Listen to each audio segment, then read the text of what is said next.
सोचे ज़रा, क्या ऐसा मुमकिन है कि कुरान में 1400 साल पुराना कोई ऐसा तरीक़ा पोशीदा हो जो हमारे दिमाग की एक ख़ास फ्रीक्वेंसी, जिसे गॉड फ्रीक्वेंसी कहा जाता है, उसे एक्टिवेट कर दे और हमें एक बुलंद तरीन शऊर की हालत तक पहुंचा दे? ये दावा जितना हैरान कुन लगता है ना, इतना ही दिलचस्प भी है। तो आज हम इसी ख्याल की गहराई में उतरेंगे और देखेंगे कि कदीम हिकमत और जदीद साइंस इस बारे में आखिर कहती क्या हैं। तो असल सवाल यही है, क्या हमारे दिमाग के अंदर वाकई कोई गॉड फ्रीक्वेंसी मौजूद है? कोई ऐसी लहर जो हमें एक आला सतह की आगाही से जोड़ सकती हो, या ये सिर्फ एक खूबसूरत ख्याल है? चले मिलकर इस राज से पर्दा उठाते हैं। तो आज का हमारा सफ़र कुछ इस तरह का होगा। सबसे पहले हम गॉड फ्रीक्वेंसी के तस्वुर को समझेंगे। फिर हम दिमाग के 5 मुख्तलिफ चैनल्स पर बात करेंगे। उसके बाद शूर के एक कदीम नक्शे को देखेंगे। फिर गामा वेव्स तक पहुंचने की चाबी तलाश करेंगे और आखिर में देखेंगे कि ये बुलंद शऊर का वादा आखिर है क्या। यहाँ आकर बात बहुत दिलचस्प हो जाती है। दावा ये है कि आज के जदीद न्यूरोसाइंसदान और सदियों पुराने सूफिया दोनों एक ही गैर मामूली जहनी हालत की तरफ इशारा कर रहे हैं। एक ऐसी हालत जिसे हम गॉड फ्रीक्वेंसी कह सकते हैं। ये वो मुकाम है जहाँ साइंस और रूहानियत एक दूसरे का हाथ थामे नजर आते हैं। अच्छा, इसे समझने का एक बहुत आसान तरीका है। अपने दिमाग को ना एक टीवी समझें। अब जैसे टीवी पर अलग अलग चैनल्स होते हैं, वैसे ही हमारे दिमाग की भी मुख्तलिफ फ्रीक्वेंसीज यानी मुख्तलिफ चैनल्स हैं। मसला ये है कि हम में से ज़्यादातर लोग अपनी पूरी ज़िंदगी एक ही चैनल पर फंसे रहते हैं, मतलब एक ही जहनी हालत में, और हमें पता भी नहीं होता कि रिमोट हमारे ही हाथ में है और हम चैनल बदल सकते हैं। तो ये दिमाग के मुख्तलिफ चैनल्स हैं क्या? चलें अब ज़रा इस दावे की साइंसी बुनियाद को देखते हैं। जदीद न्यूरोसाइंस बताती है कि हमारा दिमाग कुदरती तौर पर 5 अलग अलग बरक़ी फ्रीक्वेंसीज यानी ब्रेन वेव्स पर काम करता है, और इन लहरों को बाकायदा मापा जा सकता है। तो ये हैं हमारे दिमाग की वो 5 हालतें। सबसे नीचे है डेल्टा, ये गहरी बगैर ख्वाबों वाली नींद है। फिर आती है थीटा, जब हम गनूदगी में होते हैं या ऑटो पायलट मोड पर, जैसे गाड़ी चलाते हुए कहीं और ही पहुंच जाना।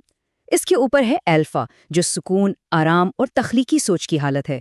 लेकिन ज्यादातर दुनिया जिस हालत में रहती है वो है बीटा, यानी मुसलसल सोच, तनाव, परेशानी। और फिर सबसे ऊपर है गामा, जिसे यहाँ गॉड फ्रीक्वेंसी कहा गया है, यानी बुलंद तरीन शऊर, गहरी समझ और जबरदस्त कारकर्दगी की हालत। यहाँ एक बहुत चौंका देने वाला दावा किया गया है, लेकिन इससे पहले ये समझ लें कि यहाँ निचली फ्रीक्वेंसी से मुराद वही बेटा हालत है, जहां हमारा दिमाग हर वक्त सोचों के शोर और तनाव में रहता है। अब जरा ये इक़्तिबास सुनें। दुनिया के 90% लोग, चाहे वो मुसलमान हो या गैर मुस्लिम, अपनी पूरी जिंदगी इसी सबसे निचली फ्रीक्वेंसी पर फंसे रहते हैं और उन्हें इसका एहसास तक नहीं होता। और अब आता है कहानी का सबसे हैरानकुन मोड़। यहाँ जदीद न्यूरोसाइंस और 1400 साल पुरानी इस्लामी तालीमात के दरमियान एक ज़बरदस्त ताल्लुक़ दिखाया गया है। इन दिमागी लहरों को कुरान के नफ्स के तस्वर, यानी इंसान की अपनी ज़ात के दर्जात से जोड़ा गया है। अच्छा, आगे बढ़ने से पहले एक लफ्ज़ समझना ज़रूरी है, नफ्स। कुरानी तसम्मुर के मुताबिक नफ्स हमारी ज़ात या रूह है, जो एक जगह रुकी हुई नहीं है, बल्कि ये आगाही और शऊर के मुख्तलिफ मराहिल से गुजरती है। ये एक रूहानी सफ़र है जिसके बुनियादी तौर पर 3 दर्जे हैं।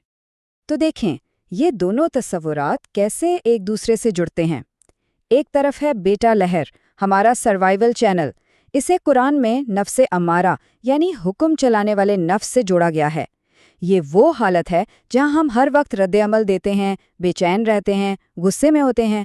और दूसरी तरफ है गामा लहर यानी गॉड फ्रीक्वेंसी, जिसे नफ्से मुतमईना या पुरसुकून नफ्स के बराबर समझा गया है। ये बुलंद शऊर, गहरे अंदरूनी सुकून और बगैर कोशिश के सही काम करने की हालत है। तो ठीक है, अगर हम में से ज़्यादातर लोग इस तनाव भरी बीटा हालत में फंसे हुए हैं, तो सवाल ये है कि हम इस बुलंद तरीन गामा फ्रिक्वेंसी तक पहुँचें कैसे?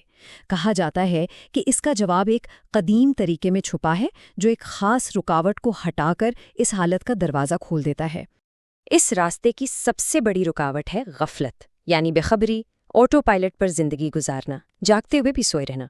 और इस ताले की चाबी है जिक्र, यानी याद करना, आगाह होना। जिक्र वो प्रैक्टिस है जो हमें गफलत की नींद से जगाती है और हमारी फ्रीक्वेंसी को गॉड फ्रीक्वेंसी पर ट्यून करती है। لیکن یہاں ایک بات سمجھنا بہت ضروری ہے۔ ذکر کا مطلب صرف کچھ الفاظ دہرانا نہیں ہے، یہ اس سے کہیں زیادہ گہری چیز ہے۔